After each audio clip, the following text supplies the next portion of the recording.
Assalamu alaikum. Good morning, dear students. Hope you have enjoyed your holidays very well. Now come to the study. Open page number 4, chapter number 2, Mr. Chips. सड़क के पार कदीम दरख्त की एक किस्म जिसके पत्ते खुरदरे और दंदाने दार थे। दरख्तों के फसील के पीछे ब्रुकफील्ड वाक़या था जो मौसम ख़ज़ा की बैलों के गिलाफ के नीचे सुर्खी माइल दिखाई देता था। ये स्कूल 18वीं सदी की इमारतों के एक गिरोह और उनके दरमियान एक चौरकुन शहर पर मुश्तमिल था और दूर कई एकड़ों पर फैले खेल के मैदान थे। उसके बाद छोटा सा दस्ते नगर गाँव और कुशादा दलदल इलाका था। ब्रुकफील्ड, जैसा कि वेदरबाई ने कहा था, एक कदीम इदारा था जो कि मलका एलिज़ाबेथ के अहद हुकूमत में कायम हुआ था। खुशबख्ती के साथ एक ग्रामर स्कूल के शायद ये इतना मशहूर हुआ जितना कि एक रू था। इसकी किस्मत ताहम इतनी अच्छी नहीं रही। स्कूल की हालत में नशीबा फराज आते रहे।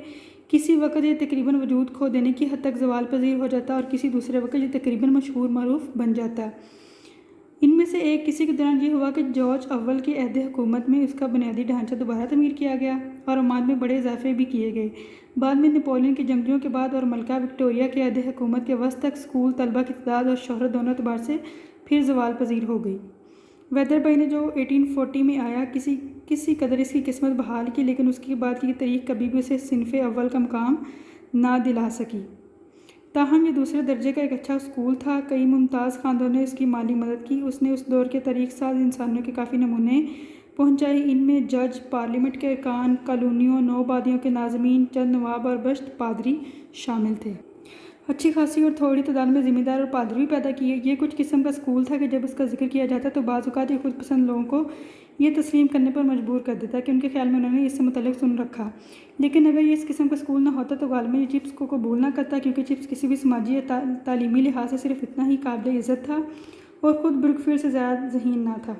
इब्तिदा में इस बात को समझने में उसे कुछ वक़्त लगा, इसलिए नहीं कि वह शकी या मगरूर था, बल्कि इसलिए कि 20 से 30 साल की उम्र के इब्तदाई दौर में वह तरक्की का इंतहाई मुश्ताक ख्वाह था।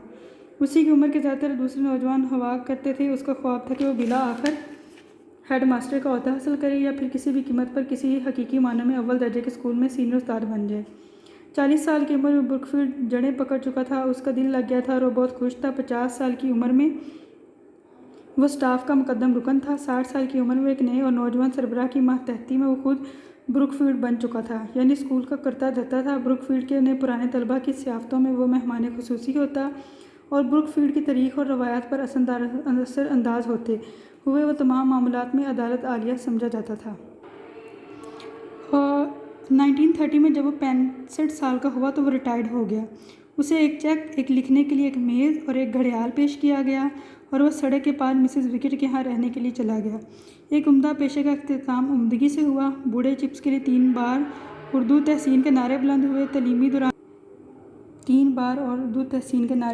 तलीमी दौरानी के इख्तितामी पर शोर डिनर में इन तमाम चिप्स को तहसीनें पेश करने के लिए नारे लगाए। वाकई 3 बार और उर्दू तहसीन के नारे, लेकिन अभी कुछ बाकी था। एक नाकाबिल क़ियास इख्तितामिया अफसरदा सामीन के सामने एक इज़ाफ़ी फरमाइशी कारगुजारी पेश की जानी थी।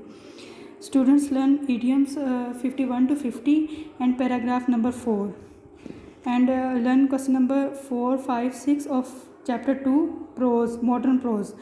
Allah Hafiz students.